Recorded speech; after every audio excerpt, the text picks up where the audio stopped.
My name is Ben Brower. I'm a professor at the University of Texas at Austin, and we are in the spring semester of 2025 in a course that I teach at UT on revolution and decolonization in North Africa. And as part of our first segment of studies, we've been working on the early anti-colonial and early nationalist movements that developed in the period in the early 20th century. And it is my great pleasure to have with us today the son of one of the most esteemed leaders of this movement within the Algerian case, Tarek Radjef. And what we'll be doing over the course of the next hour is a question and answers. Tarek is the son of Belkacem RADJEF, who was an important leader in many different iterations of a movement that was led by Messali Hadj. He went on to join the FLN during the revolution.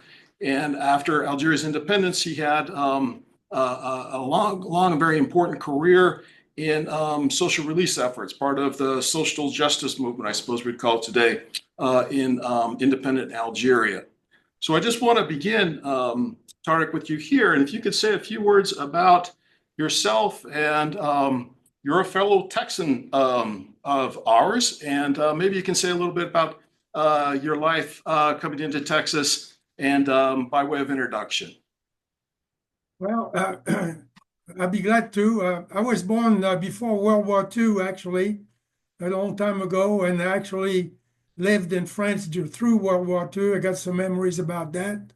But in 1958, skipping my high school and my studies in university, 1958, when de Gaulle came to power, there was a current or movement that was spreading around that he was going to cut out all the deferments from the students, and I was a student at the time. So that meant that I would get drafted by the French army, and of course that was not quite my idea at the time. So I said, if I'm going to go to join the military and fight for a cause, I'm going to fight for my father's cause. And so I left France in September of 58 and went to, I talked to my father, of course, ahead of time, and he told me that there was a representation of the Algerian provisional government under the Tunisian embassy in Bonn.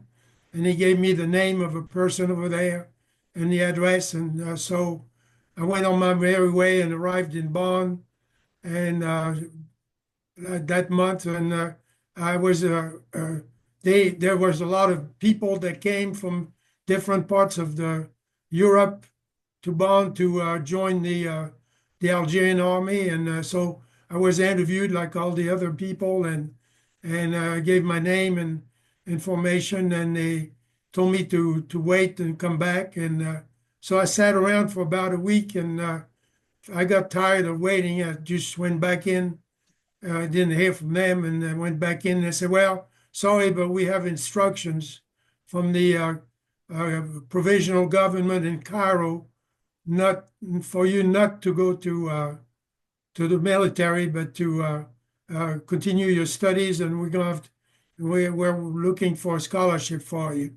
And I said, well, I'm tired of waiting here. I don't have any money and everything. So the guy said, okay, well, if you want to go, we'll send you. So they sent me to Morocco, and when I arrived down there, I went to see the embassy, the Algerian embassy, which was the official recognized provisional Algerian government, was recognized by Morocco and most of the Arab countries. So they had an actual embassy, and talked to the boss there, and he told me to that was correct, that I had to wait to get a scholarship.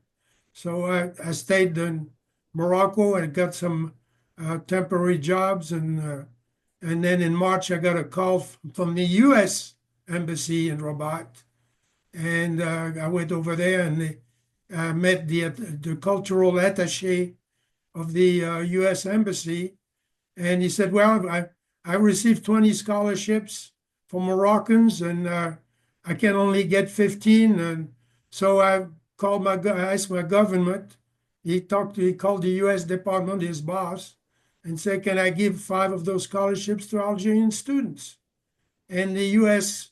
at that time had basically changed their policy or their attitude toward the Algerian War of Independence following the 1957 Kennedy speech, which is available online, July 2nd, the speech that John F. Kennedy made to the Senate about Algeria. That changed the U.S. policy. So they say, okay, yeah, we'll give you the okay to give 5 scholarships to Algerian students. So I got one of those and came to the U.S. in July of '59 and went to school to one of your old-time adversaries, Oklahoma State University. Go Cowboys! And studied engineering over there until 1962, where I got my BS degree. And to make a long story short, I just went ahead and worked in the industry, and I got a job offer from Texas Instruments. And that's the way I ended up in Texas. That's great, great. Well, let's move on to your father's career and his background. And why don't you tell the students a little bit about where he came from, the part of Algeria he came from, you know, this sort of world that he was born into at the beginning of the 20th century, which he, you know, he sort of fulfills and expands upon in many interesting ways. And you know, one of the things that we're looking at some of these early leaders is through the concept of this is what Italian political theorist Antonio Gramsci called the organic intellectual, right? People who were who represent and lead the classes, who are from the classes that they lead. And you know, I think your dad really fits into that. So maybe you could talk a little bit about his early life. Well, my father was born in 1909 in a little village called Agoniboura in the mountains of Kabylie, which is the Jura Mountains, the spot of the Atlas. It goes all the way from Morocco all the way to Tunisia, kind of runs parallel to the coast, and south of the Jura is the desert, the Sahara. So he was born in this little town, and he lost his father when he was 6 months old, never met his father. His father was killed in a mine accident near the frontier of Tunisia. So he was raised by his mother and his brother that was 12 years older than him, and his sister that was 15 years older than him. As a matter of fact, there's a story that goes that my grandmother didn't have enough milk to give to him. So there was a cousin, her name was Yamina, as a matter of fact, an aunt, a grand aunt, that had her firstborn about the same time my father was born. So she nursed both of them at the same time. And of course, he grew there with, he stayed he grew up at age 7, 8. They sent him out to keep the 2 or 3 sheep that the family had. And he went to school when there was time. And so his first foray into a new world actually was about at the age of 14 when his brother, 12 years older than him, took him to France and to go to work actually for a couple of years. He was 14 or 15 years old at the time, but that was not anything in those days that would stop anyone from hiring you. So he worked he went back to Algeria, and I think he got married over there, and that didn't work out. He came back in 1928 to Paris and went back to find a job, but he wanted to make himself a better person, and so he went to night classes while he was working, and he got a diploma in France. It's called the Certificat d'études, which is the equivalent of graduating from before you go to high school, basically, a couple of years past high school. And he read a lot. He just read books after books after books. I remember much later on when I was a little older, seeing on his bedside table the book of Mahatma Gandhi, the life of Mahatma Gandhi. He was actually an admirer of Mahatma Gandhi and really appreciated the fact that he had been able to obtain that he was fighting for the independence of his country, but in a peaceful manner by non-violence. He liked that idea. So, but suddenly in 1930 was the time that the French had big celebrations in Algeria, celebrating the 100-year anniversary of the conquest of Algeria. So they all actually in France, the workers in France were, just meeting often every time after work in the cafes and having coffee, tea, and eating the couscous, the traditional dish of Algeria. And there he met one of his cousins from the village, and he gave him a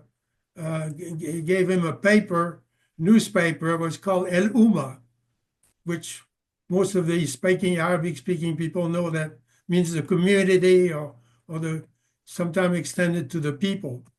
And the big title, the big headline on the paper was Notre émancipation dépend de notre action, which means that our emancipation depends on our action. And that just like hit him right in the face. He said, that's exactly what we need to do. And he wanted to pay for the paper. The cousin said, no, you don't have to pay for it. He said, just these papers are unsold papers. Just distribute them around to your friends in the Algerian community. So my father was really impressed by that group. He said, well, they not only they got the right idea, but they're honest. They don't even care about money. They just want to get the message to the people. So he joined the following Saturday. He went to the next meeting, and suddenly he got really involved with the activities. And in 1933, they created, to go back a little bit, 1929, the Étoile Noire Africaine, which was originally organized in 1924, was dissolved by the French government. So in 1933, the same people plus new faces, including my father, got together and they reformed the organization under the name of Glorieuse Étoile Noire Africaine. So at that conference where all these people met, I guess there were about a couple hundred in a big French conference room in Paris. They elected Messali Hadj president and Amari Mash secretary, and my father Belkacem RADJEF treasurer of the. Tarek, if I can pause you for a moment and draw out a little bit about your father's interest in politics. What do you think drew him to that? So this is a man, a very young man, and just a boy when he comes to France the first time at 14. From a village whose daily lives are sort of tied to agricultural calendars and farming and harvest, olive harvest, and these sorts of things. This is a pretty big jump to reading Gandhi, for example. So maybe you could talk, to try to get us into this context a little bit, and maybe even into your father's head a little bit. Maybe what else was he reading? What was the? Yeah, I think probably when he was young man, all the way the French had organized the administration throughout Algeria and not just specific to Kabylie, but they had what they call a caïd, which was an Algerian that was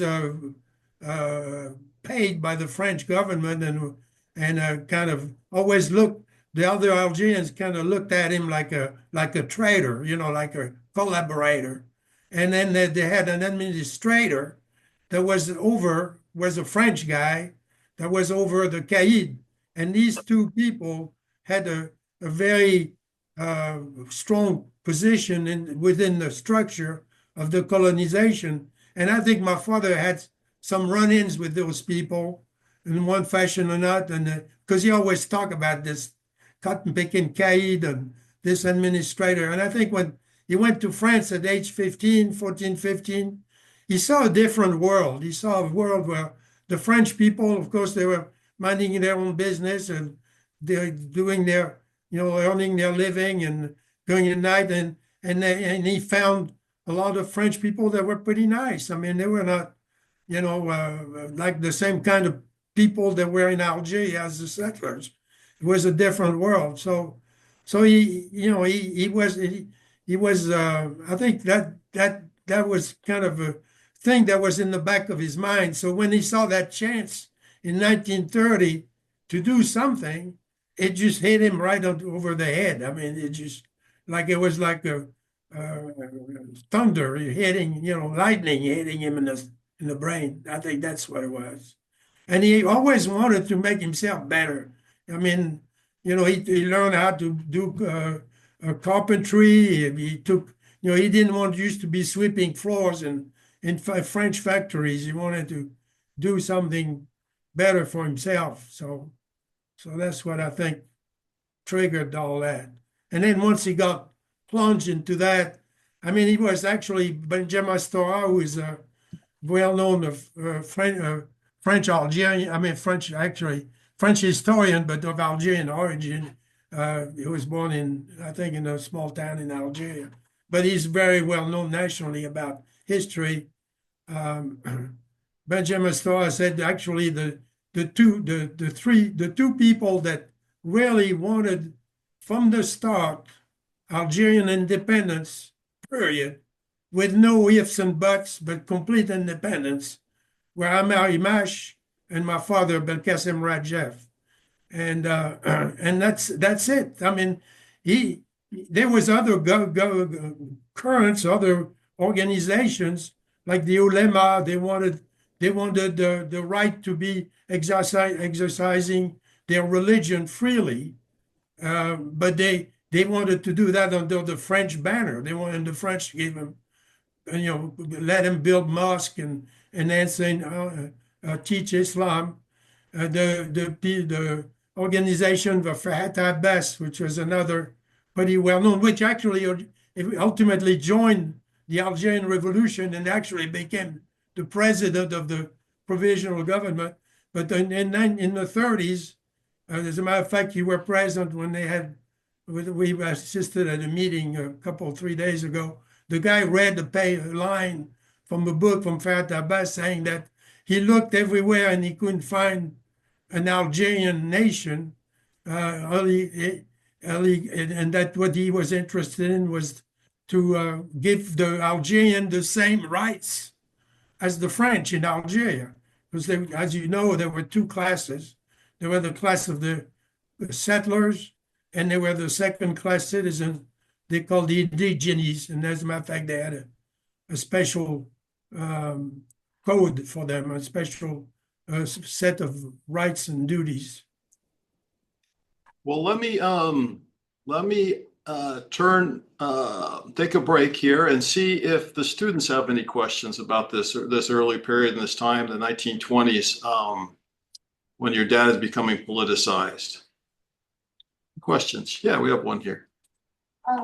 What kind of drew him towards his more pacifistic approach, especially because early on he tried to join the Algerian army? What changed for him though? Tarek, could you hear that clearly? Is the audio clear? No, I didn't get it. I'm sorry. It was a question of why was your father attracted to Gandhi? Because Gandhi was trying to get the independence. I saw this book of Gandhi was probably in the 40s, because I was born in 37.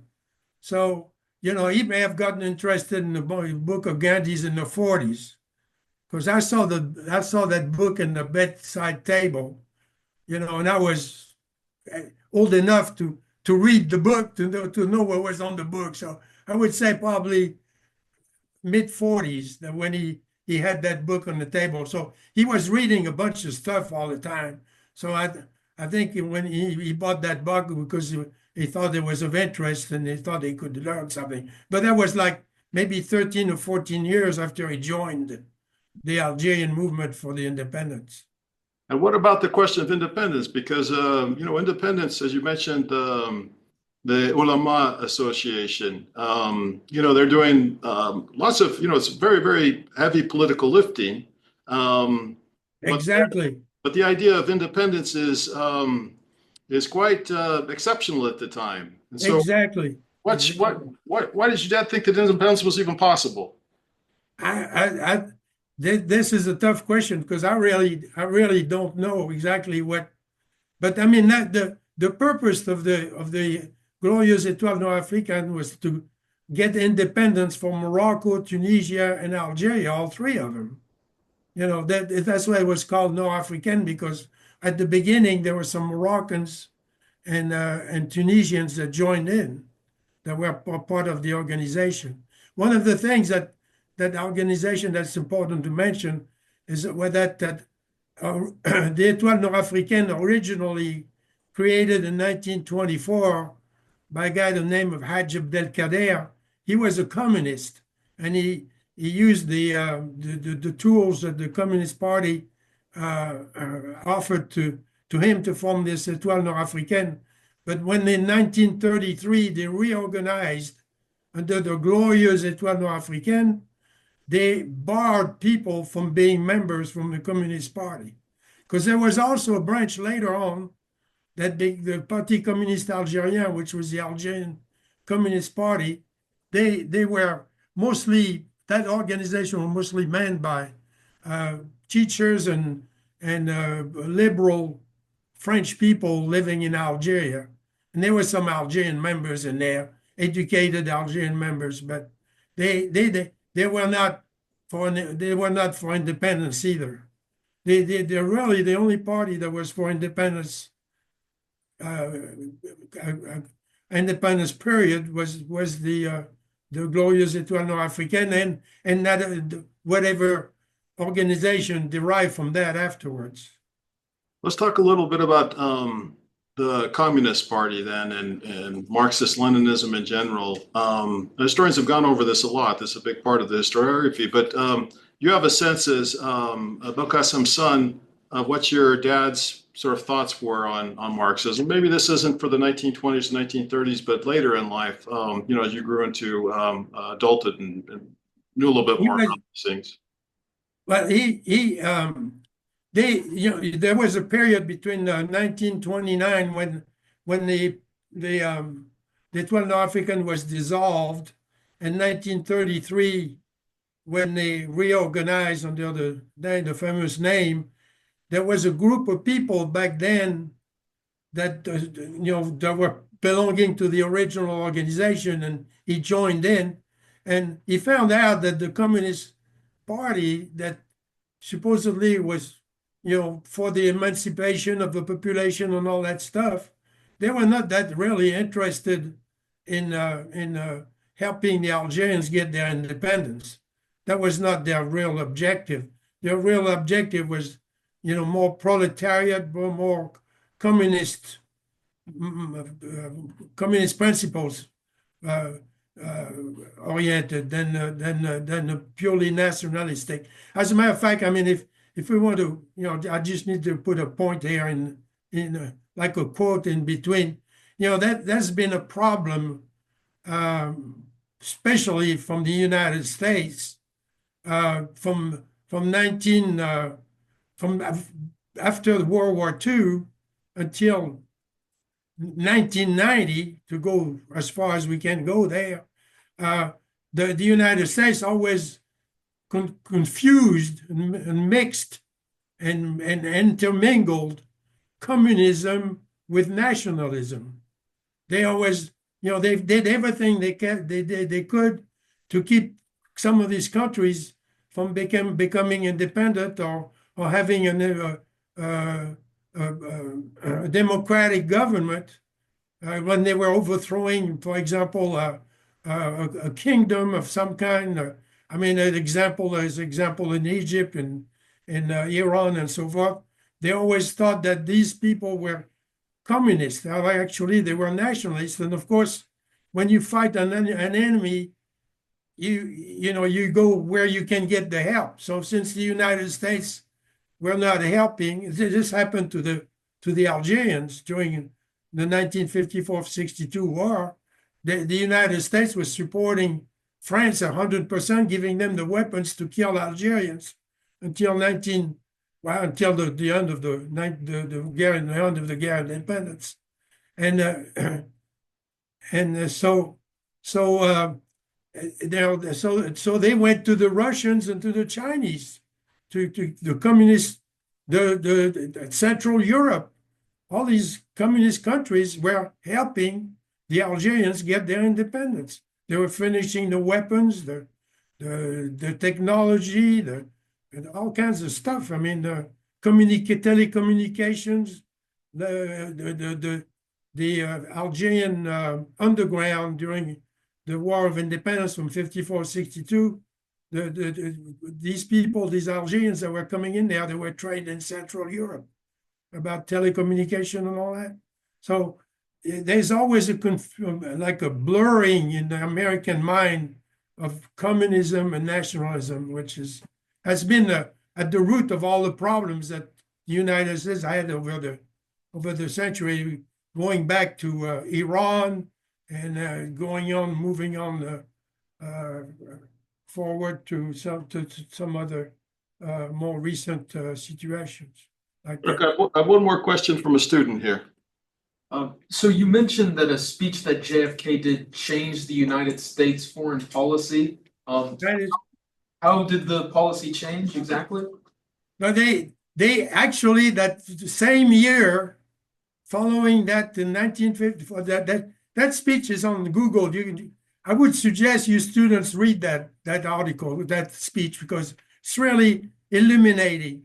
But that same year, in 57, I think it was 57, yeah, I'm pretty sure, in September at the United Nations, the Algerian question was introduced for the first time. Before that, the United States done everything they could to keep it from getting even put on the agenda. For the first time, it was put in on the agenda in 57. Let's go back to this period in between the wars. And so your dad moves to France. Talk a little bit about the political environment in which his ideas, what he's reading, and so forth. Let's talk a little about who he's socializing with there, who his sort of milieu is.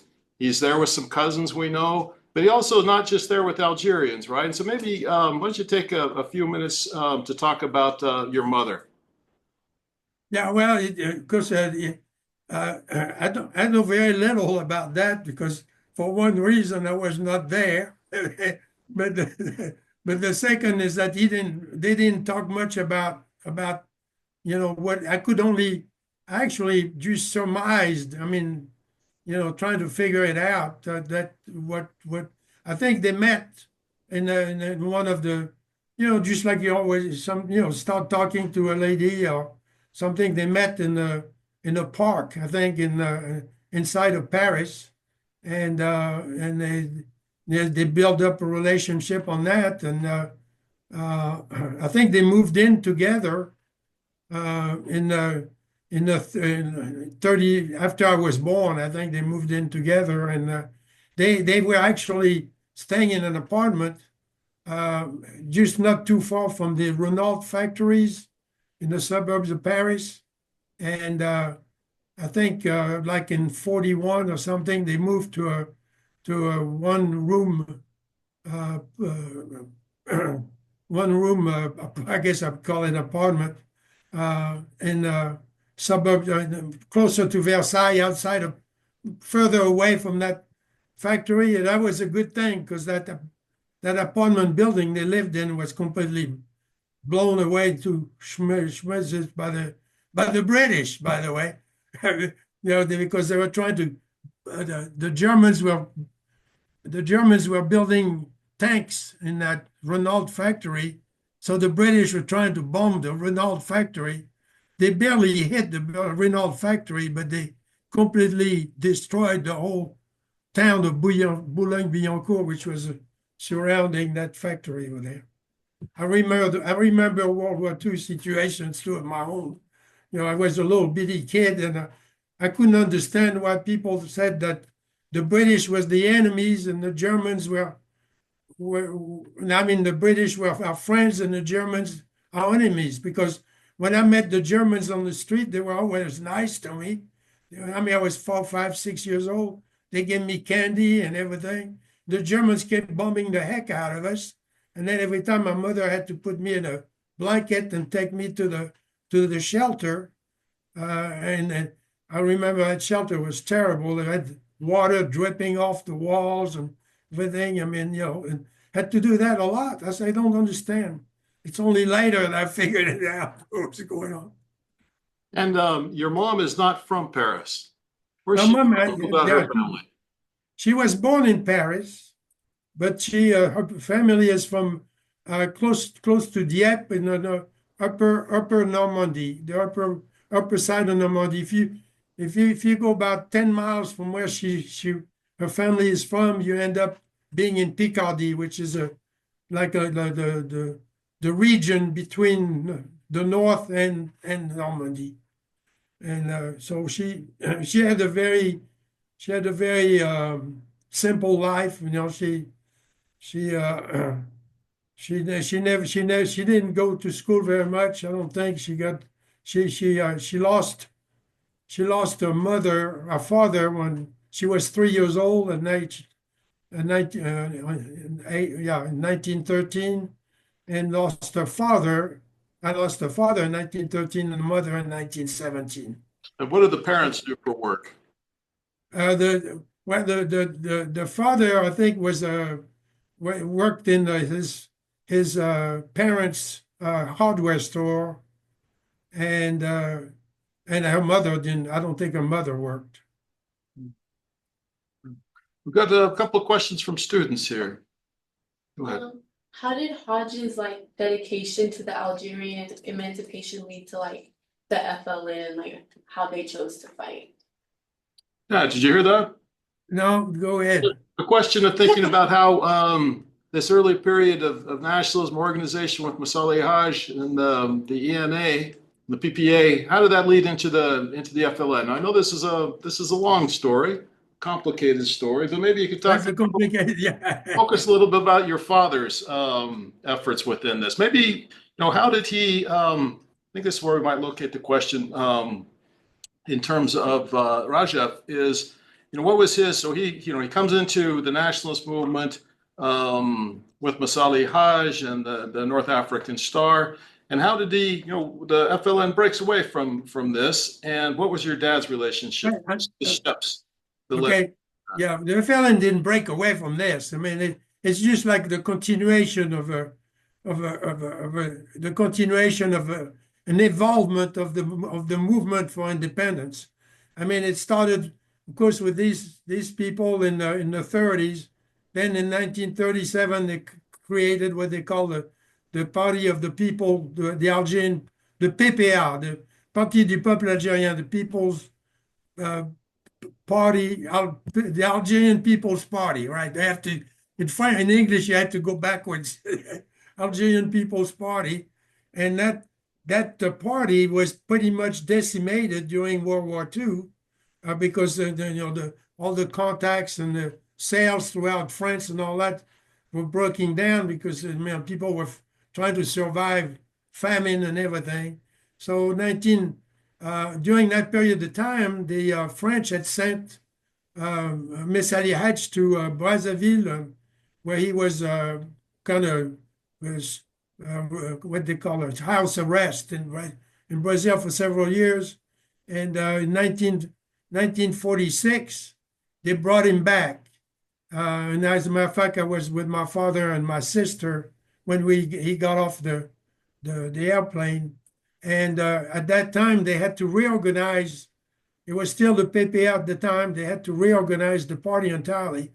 My father spent 9 months of his time, didn't work a day of those 9 months. He just spent at that time to reorganize, contact all the different Algerians throughout the whole country to rebuild the party. And he was not, I think there was a couple, three other guys that worked at it. I don't know if they gave up working to do it, but he was the one in charge of getting that done. So when the 8th of May, when Messali Hadj got back in 46, the PPR was pretty strong, and they had gotten much bigger and everything. And there was some law that was passed in France in 48, 49, where they were willing to offer some of the Algerians the right to elect a representative in the French Assembly. And so they created a party that was called the Mouvement pour le Triomphe des Libertés Démocratiques, which means a movement for the triumph of democracy. Basically, it was entitled Liberté, Democratic Liberties. So that movement in 49 actually managed. The French did everything they could to keep the elections for giving they manipulated the election. They voided ballots and all kind of stuff. In spite of all that, about 5 Algerians managed to be elected on the French Assembly. So that MTLD in 53, 50, 52, 53, 54 was functioning as a party. There was some different issues because when there's a bunch of people, there's always some internal conflicts. And then my father spent his whole time trying to keep those conflicts to a minimum. Every time there was a problem, they'd call him and they'd say, "You come fix it." I mean, he was Mr. Fix It because he was a unity guy. Independence at all costs. So he didn't want to have any distractions. So 54, actually in August of 13th to 16th of 1954, the MTLD, with the exception of the Messali Hadj, which had been separated in 53 because they wouldn't let him be the supreme chief of the Algerian people.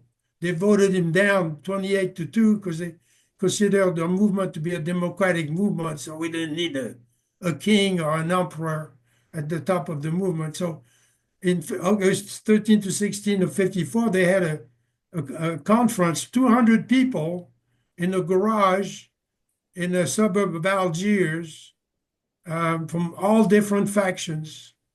And they invited Messali Hadj to send representative. I think he sent 1 or 2 guys down there, but there were 200. They stayed in there 72 hours, and they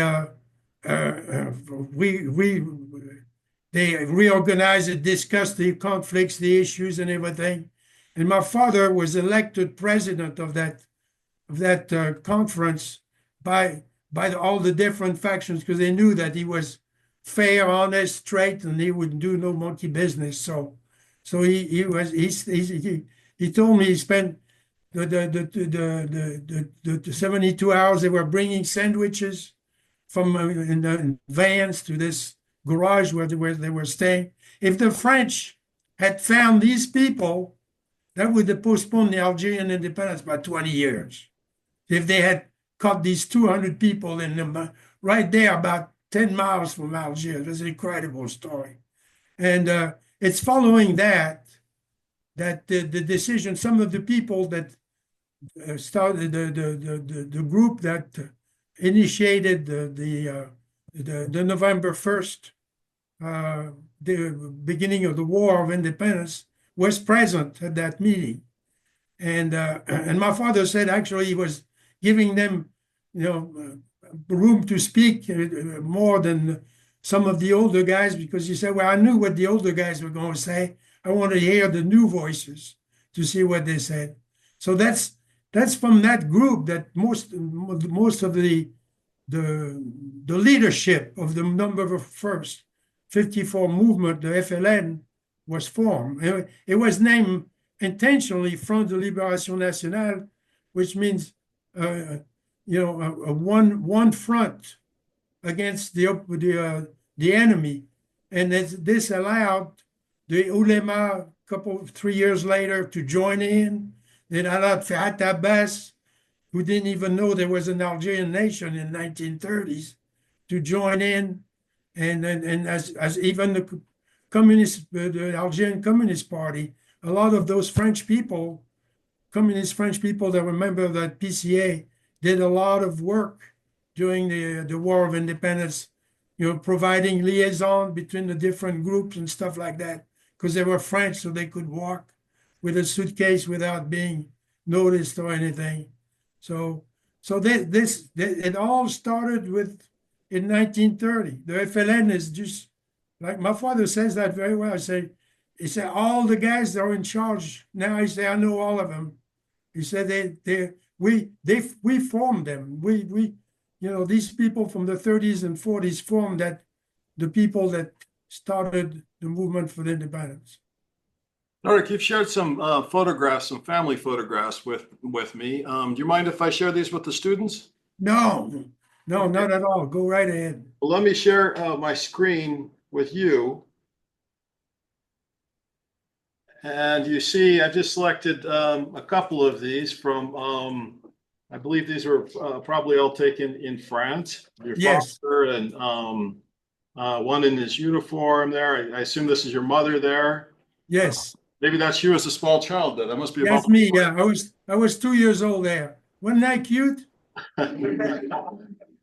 And we see what a handsome young man you are in the center photograph. Very tall. Your father was a very tall man. Yeah, he was. Yeah, he was I was 6'1", I think. Yeah. And then on the screen on our right, this is your father at what looks like a political meeting here, going through a newspaper. Exactly. And there's a museum in Paris. This picture was found by my brother in a museum in Paris. They had something about the colonization or something, and we didn't know about this picture. And this picture was we just realized that it was our father that was in that thing yeah. So that was amazing. That and I don't even think it was a name under the picture or anything. It was just like with other pictures. Yeah, it's a beautiful photograph, actually. Yeah, it's very nice. Well, look, we have about 10 or 15 minutes left, and I want to fast forward slightly. We know that you and I have talked about your father. He's arrested in late 1954, early 1955, and he spends a number of years in prison during the revolution, properly speaking, during the war, and he spends this in French prisons, correct? In France. Yeah, in Paris, yeah. It's called La Santé. It means the health. And there's funny stories that across the street there is a bar. And it says we are healthier here than across the street. And then let me just fast forward the story ahead to the 1962. Now this is the summer of Algeria's independence. Your father hasn't been in Algeria for decades at this point. Is that right? Lived. I mean, he's been there on meetings. He hadn't lived there since the 20s, late 20s. And then he moves back and he wants to participate in the immediately. Yeah, immediately. Yeah. Well, why don't you tell us a little bit about the photograph that we have here? Well, that's immediately after Algeria became independent. I think it was they celebrated the independence of Algeria the 5th of July 1962. I think by the end of July he had packed up all the stuff he had in Brittany where we lived and taken it, and with him my brother, they all crossed France to Spain, went all the way through Spain and went through the Straits of Gibraltar into Morocco and ended up in Algeria like 3 or 4 weeks later. And rejoined. We have my family members, of course, in Algeria, so spent some time with them. And I mean, he went there to start with till he could get his bearings and found a place of his own and everything. So he had a dream. I mean, he always considered. I mean, I heard him mention that way before the Algeria's independence, that a symbol of colonialism was those little kids that were running around with their shoe shine boxes and standing in the middle. You could find them everywhere in the streets and the plazas of Algiers, and the settler would go in there and put his foot authoritatively on the top of that shoe box and get his shoe shine. And sometimes he'd give the kid a dime, sometimes he'd give him a kick in the rear. And this was something that was just abhorrent to him. Couldn't stand that. So as soon as he got to Algiers, he had that in the back of his head. He said, "We got to get rid of all these little shoeshine boys." So in September, with a bunch of friends, they got together and he said they all agreed, and he got support. One guy was a lawyer, so he wrote the statutes of an organization that would fit the Algerian law requirements, and they created this organization. It's called the Secours National Algérien, and he also there was a bunch of store owners throughout Algiers. They made a collection, like a collection for donations throughout the different shop owners in Algiers. They all were enthusiastic about that because they've seen that. They saw that outside of their own store. And so they collected a bunch of money, and he just started this organization that he started out by picking out with the help of the police, picking up kids that were in the streets at 2 o'clock in the morning, sleeping on the ground or inside at the doorsteps of houses and stuff, and promised them that they would, go with us. They would feed them and give them a place to sleep, and that started the thing. The next day, he told the minister. He worked for the Minister of Social Affairs and Labor. Said, "Okay, I got those kids, and I told you I was going to be doing this. Said we need to now find a place to establish a base to put all these children." So they gave him a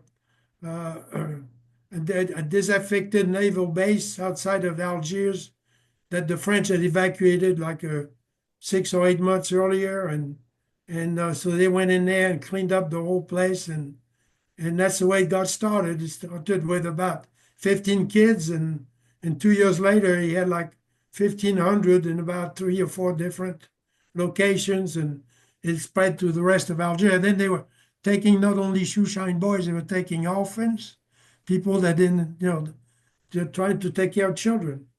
And he got help from the United States on that too. He came, there was an organization and that gave some money to his organization. Do you know That's the picture there. this photograph here? Do you know when it was taken and where this was located? I think I was taken probably in I would say 65 or 66. Maybe, yeah, something like that. Yeah, it's got to be 64, after 64, because the lady on the left here is not my mother. My mother passed away in 1960. That's his wife that he married in Algeria in 1964. I think it's spring of 64. Wonderful, wonderful. Look, we are just about out of time. We've got about 5 minutes left, and we have at least one question from the students that I'd like to let you have the opportunity to answer. So it's Sure. Student who's clear in the back. I'll have to repeat the question, but please go ahead.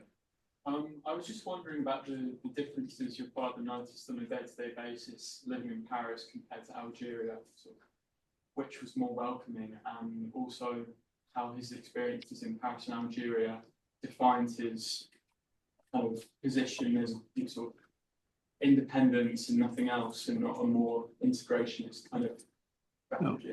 Yeah. Did you hear that, Tarek? I mean, I get pieces, but not the Sure. whole. Let me just repeat it. So the question is about how your father, and I suppose this applies to many of his generation who went to France, how they found the experience in France different from their lives in Algeria, and how that might have impacted or fed into this idea of the independence or die sort of thing. This idea that independence is the most important thing in terms of a political struggle. Right, rather than reform, rather than legal reform or French citizenship, that independence is a vehicle for emancipation. Well, that's a very good question, because that's just the key to the whole thing right there. In Algeria, the system that they established, it had the two classes of citizenships. One class was for the settlers and the Jewish folks that they in 1870 they granted all the Jewish folks that were, some were Berbers from speak Arabic and everything. It's just their religion was Jewish, not Muslim. They date back from 1,000 years before, even before the Arabs even came to invade North Africa. So there was two classes. There was a class for these people. They were French citizens. They even had two different election colleges. They had a college for the settlers and the Jews, and a college for they call them indigenous, second class citizen, indigène, like the people that were born there but they were of Arabic or Berber background. So there was this class. There was just an impossibility to bear if somebody had some views of liberty, equality, and fraternity. And when he went to France, he found liberty, equality, and fraternity, which means like there was no two classes. There was not a class of, there were different classes, but they all had the same rights. Their vote counted the same. So that's what he realized, that even getting the same rights in Algeria was not enough, because we were not French. I mean, like in schools, they taught that in Algerian school, they taught that the ancestors of the Algerians were the Gaulois, the French original inhabitants of France. So he said, well, the only way is to have our identity and be equal. He said, you have to have our independence. Wonderful. Well, Tarek, thank you so kindly for sharing an hour of your time today to talk to the students and to teach us a little bit more about this exemplary nationalist leader who was your father, Belkacem RADJEF. And we've learned a lot, and we're really in your debt. Thank you very much. Well, my pleasure. The pleasure was really mine. Thank you, Ben, for allowing me to do this, because it's pretty dear to my heart, and it's unfortunate that just like in the United States or every other part of the world, the facts and the realities of things only show up like 100 years or 200 years later, that during the moment that history is always forgotten, and not hidden like a veil from the people. And the same thing here. I mean, in 100 years from now, we're going to know about what's been going on in the United States in the last 10 years and that we know now. Great. Well, thank you very much. I'm going to swing the camera around one last time. All right. And the students Thank will you, guys. bid you farewell. Thank you for your patience. Thank you for listening. Thank you. Thank you.